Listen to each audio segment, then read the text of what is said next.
నమస్తే అండి శర్మ గారు. శ్రీమాత్రేనమండి.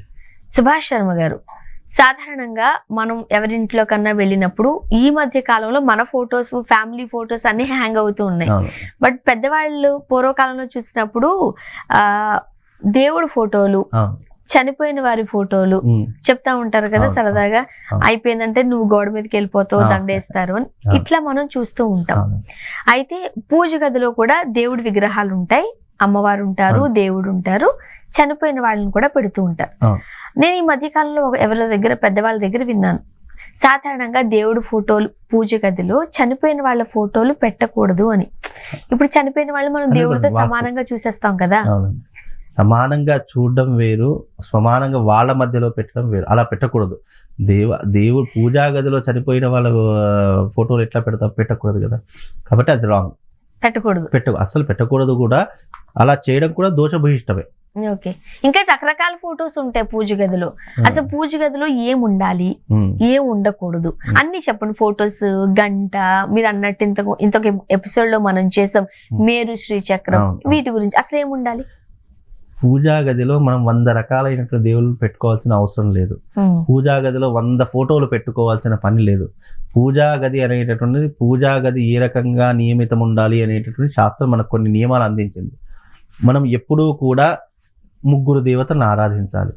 ఆ 3 దేవతలు ఎవరు అని అంటే గనక, ఒకటి మనకి ఇష్టమైనటువంటి దేవత, రెండవది గృహదేవత. అంటే మనం వంశపారంపర్యంగా మన పెద్దవాళ్ళు ఏ దేవతలను మనకు ఒక ప్రత్యేకమైన క్షేత్రం ఉంటుంది కదా, ఆ క్షేత్రానికి సంబంధించినటువంటి దేవత.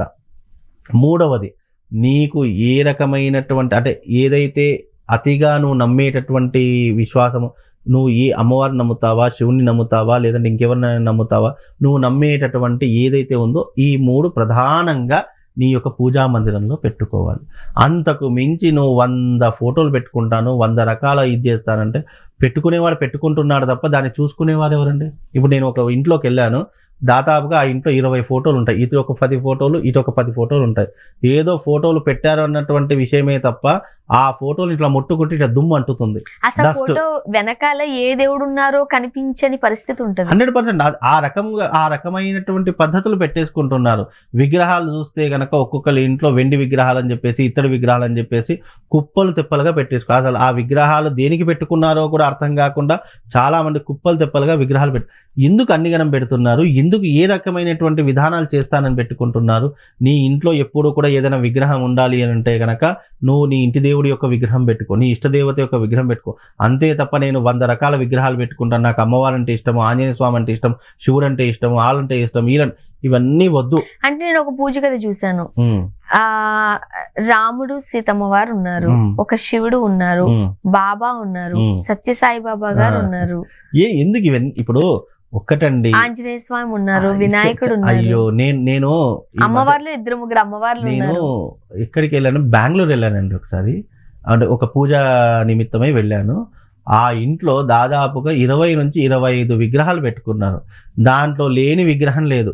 ఆంజనేయ స్వామి ఉన్నాడు, శివుడు ఉన్నాడు, అమ్మవారు ఉంది, సాయిబాబా ఉంది, దత్తాత్రేయుడు ఉంది, అలాగే ఇంకా ఎన్ని దేవతలు అయితే అన్ని దేవతలు, సత్యసాయిబాబా. ఇక ఇది లేదు అనడానికి లేదు, అన్ని పెట్టుకున్నారు. ఇన్ని విగ్రహాలు పెట్టుకున్నారు. ఎందుకు ఇన్ని విగ్రహాలు పెట్టుకున్నారు అని అడిగితే నాకు వీళ్ళందరూ ఇష్టం. అమ్మా, ఇష్టము అన్నదానికి ఒకటే కారణం ఉంటుంది. ఏదైనా ఒకదాన్నే నేను ఒక 10 మందిని నమ్మని అనుకోండి, 10 మంది 10 రకాలుగా చెప్పేస్తూ ఉంటారు. నేను ఒకటే నమ్మకంతో, అది గాడిదైనా గుర్రమైనా నేను ఒక్కరినే నమ్ముతాను. ఆ ఒక్కరిని నమ్మడం వల్ల నీకు పోయింది ఏం లేదు. నువ్వు 10 మందిని నమ్మావనుకో 10 రకాల మోసాలు జరుగుతాయి. 10 మందిని నమ్మావనుకో 10 రకాలుగా చెప్తూ ఉంటారు. కాబట్టి ఎప్పుడైనా కూడా మన విశ్వాసం, మన నమ్మకం ఏదైందో ఒకదాని మీదనే లగ్నం చేయాలి. నీ వంశపారంపర్యంగా వస్తున్నటువంటి దేవుడు ఎవరు అని అంటే శివుడు అన్నారు. శివుడు విగ్రహం తీసి పక్కన పెట్టండి. నువ్వు ఇష్టంగా కొలిచేటటువంటి దైవం ఏది అని అన్నాను. అమ్మవారు నేను చాలా ఇష్టంగా కొలుస్తాను అన్నారు. అమ్మవారి విగ్రహం పక్కన పెట్టేసుకో.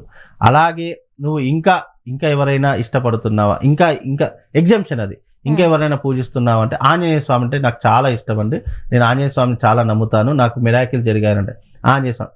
ఈ 3 విగ్రహాలు తప్ప ఇవన్నీ తీసేసి ఏ గుళ్ళోనైనా దానం ఇచ్చేసి, లేదా ఏ నదిలోనైనా ఇవన్నీ పెట్టుకోకమ్మా అని చెప్పేసా. ఎందుకు అంటే అన్ని పెట్టుకోవడం వల్ల ఏమవుతుంది అని అంటే కనుక ఇంట్లో నెగిటివ్ ఎనర్జీ పెరిగిపోతుంది. ఇప్పుడు ఒక్కొక్క దేవతలకు ఒక్కొక్క రకమైనటువంటి ఆవాసాలు, ఒక్కొక్క దేవుడికి ఒక్కొక్క రకమైనటువంటి పద్ధతులను కేటాయించడం, నియమ నిబంధనలు అన్నీ ఉంటూ ఉంటాయి. నువ్వు అన్నీ ఒక దగ్గర పెట్టేసి గుంపులో గోవిందయ్య లెక్క నేనేదో అన్నిటికీ కడిగేశాను, బొట్టు పెట్టేశాను, అయిపోయింది అంటే కుదరదు. ఇంట్లో అతిగా ఏది చెయ్యకూడదు. అతి చేస్తే గతి తప్పుతుంది అని శాస్త్రం.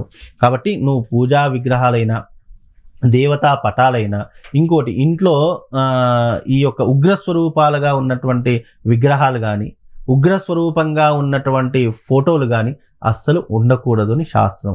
ఉగ్రస్వరూపము అంటే ఏంటంటే భయంకరమైనటువంటి స్వరూపాలు కావచ్చు, లేదా ఇప్పుడు లక్ష్మీనరసింహ నరసింహస్వామి ఉంటారు, అలాంటివి పెట్టుకోకూడదు. అలాగే ఉగ్రమైనటువంటి దేవతల్లో దశమహావిద్యల్లో దేవతలు ఉంటారు, అలాంటివి పెట్టుకోకూడదు. అలాగే కాళీమాత ఉంటుంది, అమ్మవారి, కానీ అలాంటివి పెట్టుకో. ఇలా కొన్ని నియమాలు ఉన్నాయి అని శాస్త్రము. కనుక ఇలాంటివి అస్సలు పెట్టుకోకూడదు. అలాగే పూజా మందిరం సింపుల్గా ఉండాలి తప్ప డాంబికంగా ఉండదు. ఎవరో చూస్తారు, మనం చాలా డిగ్నిటీగా కనిపించాలి, మన పూజా మందిరం చూడగానే అయ్యో అనాలి అని ఎప్పుడూ కూడా 10 మంది కోసం నువ్వు ఎప్పుడూ ఆలోచన. నీ జీవితంలో పూజా మందిరం సింపుల్గా ఉండాలి. మనం పూజ చేసుకునే చాలామంది ఇప్పుడు టైం లేకుండా ఏదైనా పండుగ వచ్చి అబ్బా మళ్ళీ రేపు పొద్దున పూజ చేయాలరా నాయన, ఇన్ని విగ్రహాలు కడగాలరా నాయన అని మనసులో ఎప్పుడూ రాకూడదు. Simple and short and sweet ఈ రకంగా చేసుకోండి.